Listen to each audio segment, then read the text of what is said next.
Hey there, what's going on? Welcome back to Movie Buffers, episode 40. Happy New Year. I know it's been a little bit of a long hiatus. I've been looking at houses. I'm excited to finally get an opportunity to make a couple episodes here. And we're going to be starting off episode 40 with The Whale. But before we get into that, I want to ask you all to please like and subscribe. Smash the bell to get notified when new episodes come out on this channel. And let's get into it. The Whale is directed by Darren Aronofsky, and it stars Brendan Fraser, Sadie Sink, Hong Chow, Ty Simpkins, Samantha Morton, and a couple other people, I think. And I'm going to be straight up out the gate. I absolutely hated almost everything about this movie. It was a very diluted and misinformed take on someone going through this type of situation. I did see some value in the story and Brendan Fraser's acting. If it would have moved a little bit beyond the depressing apartment set, that it maybe wouldn't have felt so cheesy with very seemingly out of place characters. It felt like a strange and deranged stage play, which I guess it was based off from a play from 2012, and the guy who wrote that play wrote the screenplay, but it really felt like Darren Aronofsky kind of had his paws all over it. So, I mean, I don't even know how true it is to the original play. I don't really care. Let's address the elephant in the room that is fat suits in Hollywood. I do feel like this is an offensive representation of an obese person. I was at a networking event, and then I told the person I was on my way to go and see this movie, and then she gave me her full opinion on this film without spoiling it. And she was a bigger woman, and she had a lot of opinions about it, and I kind of felt bad. If something makes you feel uncomfortable, you feel like it's not being represented to its fullest potential, then, I understand that. And I do consider that person a new friend, so I'm not going to go into that too much. Some people feel like Darren Aronofsky had this nightmarish image in his head of a man who decides to eat himself to death after his boyfriend kills himself, and then he's resented by his daughter and ex-wife due to his abandonment of them. Let's also look at how we give douchey directors a pass on material like this. And that's just because people feel like there's more below the surface, and there's just not. I really liked The Wrestler back when I saw that, and Black Swan, I remember that being good too,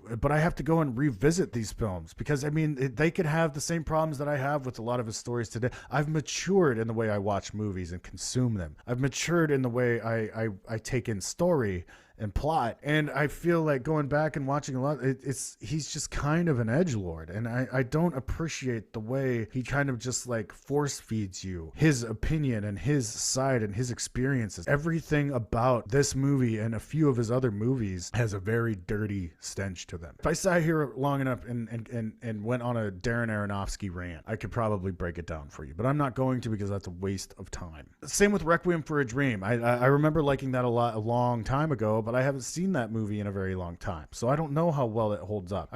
For its time, yeah, whatever, it was great. And I didn't even think that I hated this director's work as much as I do. This movie was just the straw that broke the camel's back. I felt the same way about his film Mother as well. That film was so goddamn full of itself, and I didn't think that film could be topped, but this one came out. And the supporting cast around Fraser were just plain awful. Sadie Sink was awful. Her acting was awful. She just yells insults at him. She says things like the R word and the F slur for gay people. And it's just represented as if the film is smirking at you. And if you look really closely, you can see Darren Aronofsky's face form into that pizza that Brendan Fraser keeps ordering. It's true. The film is obviously designed to be unsettling in the most obvious ways possible. Like, oh, the guy teaching the children, he doesn't turn his webcam on. Such symbolism. Also, we open the film with the big man jerking off after teaching his students. Ooh, how edgy. It was so fucking obvious, and it really made the Charlie character seem a little bit gross, a little bit odd. Like, why is he doing that? And the coincidences, like, can we talk about the coincidences? Like, it was some first draft shit. The constant exposition dumps through the horrible supporting characters who were definitely written in to fill the story around the father-daughter stuff. None of it was right to me at all. Like, everyone seemed to talk the same, except for Charlie, with these cold, sarcastic quips, which drove me fucking crazy. It's like everyone was so cruel to the big man. And that was another like manipulative aspect of this movie, was it's just like, look at how horrible everyone's treating the big man, but they also feel bad for the baby, but he's also trying to. So it's like no, it's like it is such a facade. This is a fake movie. Another thing was the intense music whenever Charlie was like doing something like shaving or feeding a bird or just moving. It was just so intense sometimes for no reason with this loud, dreary, depressing music. There's more manipulating in their film, where it's just because he's getting up and he's struggling a little bit, and then just huge, intense like music that's unsettling to listen. It's like that is hollow. That is like there's nothing actually there. I love Fraser. I love Brendan Fraser. Airheads, Insano Man, George of the Jungle, The Mummy, all my favorite rewatch flicks growing up in the 90s. So like I was stoked to hear or to see this big performance that I've been hearing about and that people have been talking up and they've been raving about for a couple months now. And I was like, man, maybe Darren's going back to his roots a little bit. He's going to be real trippy with it. But no, it was all just so on the nose. It was all on the nose. And it was like maybe being a little bit more trippy with this film would have helped it. I also hated the character of Liz. I was like, ugh, why is this nurse so annoying? No one talks like this. This feels like a bad play. And then I'm like, oh my God, that's Hong Chow from The Menu. Another film where I liked the movie. I liked the story around it, the way it was shot and everything. But I absolutely hated her character. The way she was so intense with the other characters, with a very dated acting style, which it was like bad theater, like vaudeville theater, like from the like 20s. The missionary kid, I think, is the thing I hated the most. He comes out of nowhere, becomes unrealistically infatuated with this obese man because he wants to help save him, which I thought was like so stupid. And then like Sadie Sink's character, like she's starting to meanly flirt with him, and then she does some digging and finds out he's not a local missionary, which he's actually like stole $2,000 from a church from his old church. He's from another state, and he actually came over here, and which it was just so dumb. And then he does this thing where he's like oh, and like runs, locks himself in one of the rooms in Charlie's house while he's passed out because she drugged him, by the way. Ellie drugged her father, so he passes out with Ambien, where he locks himself in the room, and then Ellie puts her back up against the door. So they're sitting back to back up against the door, and we get this long exposition dump where he tells her the story of how he stole this money from a church. And it was just like the dumbest fucking delivery on one of the most boring fucking scenes I have seen in a movie this year, which I mean isn't saying much. It's January, but I mean, sake. I couldn't believe I was watching something that felt so much like a student film where the director is still like years off from forming their craft. There's also a point in the film where Charlie decides to try to pay his daughter to hang out with him, knowing that he's about to die. Or another thing that bothered me too is the way that the nurse would be like, your blood pressure is at 238 over 134. She kept saying it over and over again. Like it's like he just Googled at what point somebody goes into cardiac arrest and dies, and then grabbed that number and then just had the nurse keep saying it, and her delivery was just horrible. Another thing, the pizza guy introducing himself through the door made me laugh so hard. I don't know why, but it was just like, hey, my name's Sam. I've been delivering to you for a while. I just want to know if you're okay. And then he's just like, huh?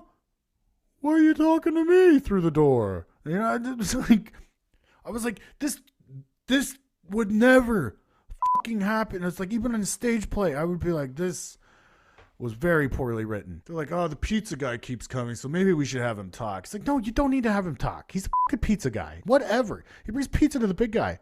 That's all he does.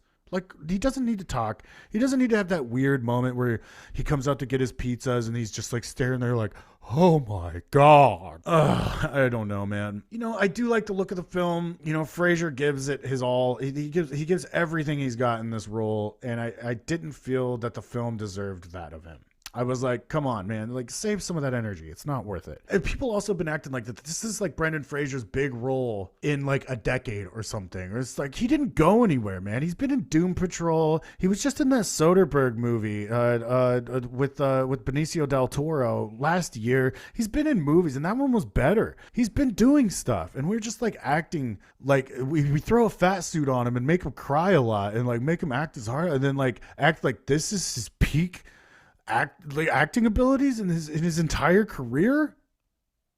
Are you out of your mind? all the coincidences, just really drove me. So Liz's brother was actually Charlie's boyfriend, and then she resents the church because her parents were a part of the church, and that's the reason he killed himself, was because it was a sin to be gay. And then she resents the missionary kid because he's also part of the same church her parents were part of, and then Ellie becomes infatuated with this. It was just like, this is all just one cycle of kerfuffled nonsense that none of this would make sense to actually be happening in a play or in reality or you've got to be kidding me. So in the end, I was not moved by this film. I didn't care for it. It was boring. The acting was bad. Nothing about it makes sense in any way. And I haven't been so happy to see credits roll in quite some time. I don't even really care to get into the essay that Ellie wrote that Charlie was infatuated or obsessed over. The whole essay that he wants to hear read to him before he dies. The whole reason why he's turning himself into a whale. This is another fucked up perception that this film provides for people to chew on. This man abandoned his family to leave them for his gay lover, was in love with him. His gay lover kills himself, and then he becomes depressed and infatuated because he loves writing and teaching poetry.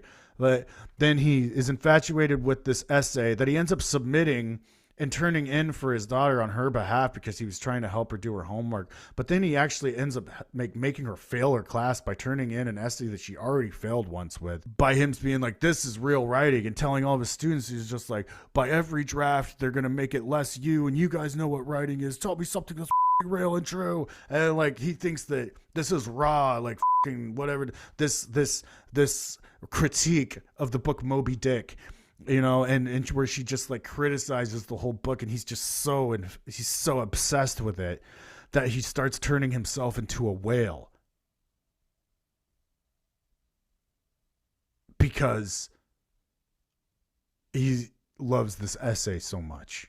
That's not the way that obesity is a fucking sickness. Some people can make themselves that way, yes.